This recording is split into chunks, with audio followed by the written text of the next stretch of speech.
Dans cette vidéo, je vais vous donner 5 idées de niche, 5 idées de services pour vous lancer sur ComeUp. Personnellement, je considère vraiment ComeUp comme un excellent business. Mais pour réussir, il faut trouver le bon service. C'est essentiel. Et pour ceux qui veulent aller plus loin et continuer à se former, je vous ai mis le lien de ma formation gratuite consacrée à ComeUp juste en bas en description. Allez, c'est parti pour la vidéo. Dans cette vidéo, je vais vous montrer 5 idées de services que vous pourriez lancer du coup sur ComeUp. Tout d'abord, j'aimerais vous montrer comment on pourrait trouver des idées de service, en tout cas comment moi je procéderais pour trouver des idées de service. Et ensuite, je vous montrerai du coup 5 services que j'ai trouvés et qui me semblent pertinents pour débuter sur ComeUp si vous n'avez pas d'idées pour vous lancer. Alors, comment faire pour trouver des idées? Alors, je pense que le plus efficace, c'est d'aller dans les catégories. Sur ComeUp, maintenant, ils ont fait des catégories. Et du coup, c'est assez simple d'aller dans ces catégories et de voir déjà quel type de service fonctionne le mieux. Donc, on peut aller dans design, on peut aller dans rédaction, etc., etc. et remarquer quel type de service fonctionne le mieux. Par exemple, là, vous voyez, sur du logo, on a plus de 6000 avis, donc c'est vraiment énorme. Donc, on voit vraiment que c'est un service qui marche énormément. Là, on en a 300, 2000, 200. Donc, ça, c'est vraiment des services qui marchent énormément. Donc, ça, c'est la première chose, trouver une thématique qui fonctionne. Donc, par exemple, la création de logo. Donc, on voit vraiment qu'il y a du volume dessus. On voit vraiment qu'il y a beaucoup de personnes qui commandent ce genre de service. La deuxième étape à vérifier ensuite, c'est qu'on n'ait pas trop de concurrents dans la niche. Et du coup, on peut simplement marquer, par exemple, logo, création de logo sur ComeUp pour voir s'il y a beaucoup de concurrents.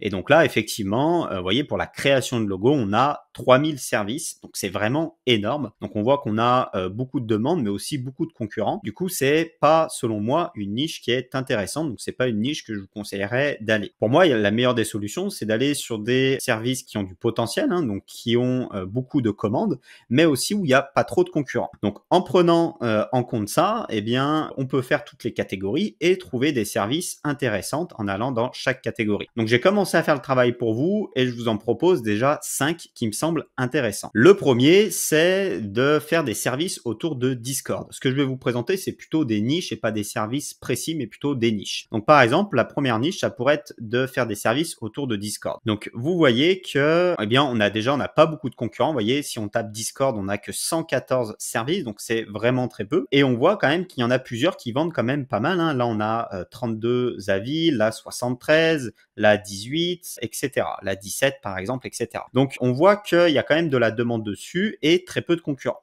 Discord, pour ceux qui ne connaissent pas, finalement c'est un serveur où on peut communiquer dessus. C'est un peu un réseau social où on peut communiquer et du coup il y a plein de choses qu'on pourrait faire. Donc en service, on pourrait créer un serveur, on pourrait modérer, on pourrait, créer une bannière, on pourrait créer un bot Discord, etc., etc. Donc, il y a plein de choses à faire dans cette niche-là qui me semblent pertinentes. Donc voilà, première idée, faire des services autour de Discord. Deuxième idée que j'ai trouvée, c'est d'être assistant virtuel.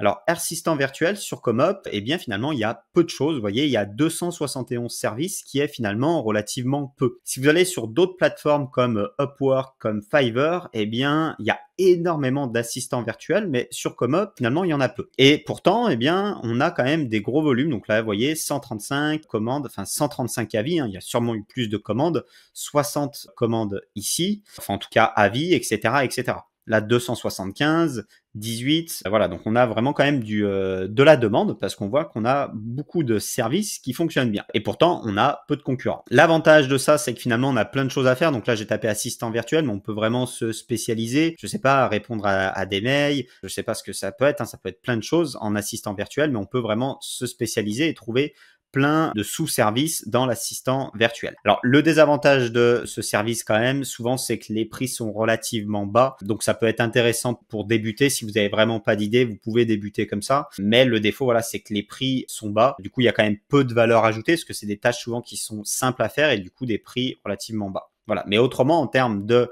concurrents et en termes de potentiel, eh bien, c'est intéressant. Troisième service que je voulais vous présenter, c'est tout ce qui est autour de Amazon FBA. Amazon FBA, il y a très peu de concurrents dessus. Vous voyez, on a seulement 75 services. D'ailleurs, moi, c'est un marché que j'ai envie d'attaquer. Je me suis formé un petit peu sur Amazon FBA. Du coup, j'ai envie d'attaquer ce marché-là pour donner des conseils ou pour faire des services autour d'Amazon FBA. Il y a vraiment de la demande. On voit que les rares qui sont dessus, bah, ils ont du gros volume. Là, on a 284 avis, donc c'est vraiment énorme. Là, plus de 200. Et il y a plein de choses à faire, que ça soit du conseil, que ça soit faire de la fiche produit, que ça soit, je sais pas, répondre aux clients. Ça peut être vraiment plein de choses sur Amazon FBA. Donc, ça peut être très intéressant. Le gros avantage aussi, c'est que souvent, ça va être des services que vous allez pouvoir vendre cher parce que derrière, vous allez apporter de la valeur. C'est des compétences bien précises dessus. Et du coup, ça, c'est intéressant. Vous allez pouvoir vraiment valoriser ça. Puis, vous allez vous adresser à des clients potentiellement qui ont quand même de l'argent. C'est des clients qui font du business. Vous allez leur améliorer leur fiche produit. Vous allez améliorer leur business. Donc, ils vont être prêts à vous payer. Donc, ça, c'est intéressant. Amazon FBA. Quatrième niche que je voulais vous présenter, c'est de vous spécialiser dans un domaine. Par exemple, là, j'ai pris un domaine, par exemple la cuisine, et autour de la cuisine, on pourrait faire plein de services. Par exemple, ici, on a écrire un e-book de recettes. Donc là, par exemple, on a 38 avis. Ça pourrait être, je sais pas, faire une routine spécialisée autour de la cuisine. Vous voyez, en fait, on peut se spécialiser dans un domaine, dans une passion qu'on a. Donc, si c'est la cuisine, vous pouvez vous passionner dans la cuisine et créer des services autour de ça. Par exemple, si c'est le sport, eh bien, on pourrait, je sais pas, imaginer créer des services autour du sport et par exemple un e-book sur comment bien s'entraîner au quotidien. Voilà, donc il y a des choses à faire autour de vos passions. Et vous n'êtes pas obligé d'avoir une compétence finalement technique sur un domaine comme Discord sur le premier exemple, où là c'est vraiment des compétences techniques sur un domaine où il faut vous former. Si vous avez une passion sur un sujet plus large, eh bien, dites-vous que vous pourriez faire aussi des services autour de cette passion. Ça pourrait être, par exemple, je vais vous faire, je sais pas, un site internet autour de la cuisine. Ça peut être intéressant. Donc là, finalement, on combine deux choses. Vous allez être vraiment sous-niché, très peu de concurrents, et pourtant, ça peut fonctionner. Voilà. Donc, n'hésitez pas. Si vous avez une passion, je sais pas, le sport, le foot, la cuisine, je sais pas, l'immobilier, n'importe quoi, réfléchissez, dites-vous qu'est-ce que je pourrais faire comme service autour et les proposer sur Comop, ça pourrait fonctionner. Ensuite, la dernière niche que je voulais vous présenter, ce sont les tunnels de vente. Alors là, il y a un peu plus de concurrence, mais il y a vraiment énormément de demandes. D'ailleurs, si vous regardez le top des vendeurs sur Comop, si vous regardez le top 100 des vendeurs sur Comop, eh bien, il y en a plusieurs qui font des tunnels de vente parce que, eh bien, il y a vraiment une grosse demande dessus. Et encore une fois, c'est un service que vous pouvez monétiser relativement cher parce que ce sont vraiment des compétences très spécifiques qui sont compliquées à obtenir. Et surtout, les clients à qui vous allez vous adresser sont des gens qui ont un business, donc potentiellement, vous allez leur faire gagner de l'argent en créant leur tunnel de vente, et du coup, ils sont prêts à vous payer cher. Donc voilà, donc si on regarde là, bah, on a quand même 600 services. Alors c'est pas, voilà, c'est pas plus de 1000. Pour moi, plus de 1000 services, ça commence vraiment à être beaucoup. Donc, on est quand même sur quelque chose de raisonnable. Mais surtout, on a des gros volumes dessus. Donc, on voit là, on a plus de 200 avis, là, plus de 100, là, plus de 100 aussi. Et pareil, on peut faire plein de choses. On peut créer le tunnel de vente, on peut créer une page de capture, on peut créer juste certains éléments, juste le texte du tunnel de vente. Il y a plein de choses à faire autour de ça, tout un écosystème autour. Et du coup, ça marche très, très bien. Voilà. La cinquième niche, finalement, que je pourrais vous conseiller, en tout cas, cinquième niche, un exemple qui pourrait vous sembler intéressant. Voilà pour ça. Et ensuite, quel type de niche je déconseillerais? Moi, je vous déconseillerais plutôt tout ce qui se fait facilement avec l'IA. Donc, tout ce qui peut être fait facilement avec l'IA, ça fonctionne beaucoup moins sur Comop. D'ailleurs, Comop en a parlé à la fin de l'année 2023. Ils ont montré que la plupart des vendeurs avaient des moins bons résultats. Et notamment, c'était lié à l'arrivée de l'IA. Beaucoup de vendeurs qui faisaient avant, par exemple, de la correction ou de la traduction, des choses comme ça, eh bien, finalement, ces vendeurs-là, ils ont été en partie remplacés par l'IA et du coup, ils ont vu leurs ventes chuter. Donc, vous voyez, par exemple, dans la correction, alors déjà, on a beaucoup de concurrents, plus de 2000 services, c'est énorme.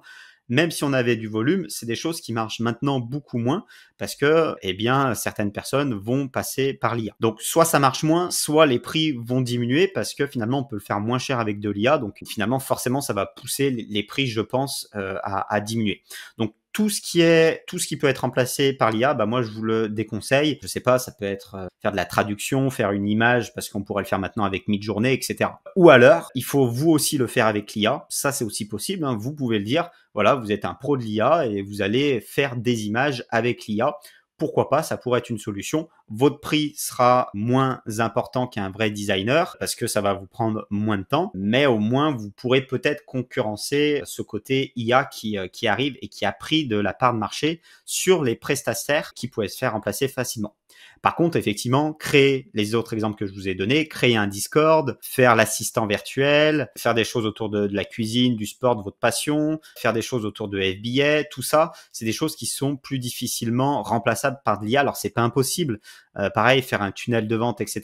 Finalement, ça serait pas impossible à être fait par de l'IA, mais ça serait beaucoup plus difficile qu'une tâche simple comme corriger un livre. Bah ça, ChatGPT le fait très très bien. Voilà pour cette vidéo du coup consacrée à Comop. J'espère que ça vous aura plu. Comop, c'est vraiment un super business, un business qui est très intéressant, où vous pouvez faire quelques centaines d'euros, quelques milliers d'euros relativement facilement. Donc pour moi, c'est un bon business pour débuter. D'ailleurs, en parlant de ça, si vous voulez débuter sur Comop, eh bien j'ai fait une formation gratuite. Vous pouvez retrouver le lien juste en bas en description. Je vous montre toutes les bases pour bien débuter, comment faire un bon service, comment trouver une bonne idée de niche, comment closer vos clients, etc., etc. Je vous montre tout ça dans une formation gratuite. N'hésitez pas. La formation, du coup, vous avez le lien qui est juste en bas en description. Voilà, j'espère que la vidéo vous aura plu et je vous dis à bientôt pour une prochaine vidéo. Allez, ciao!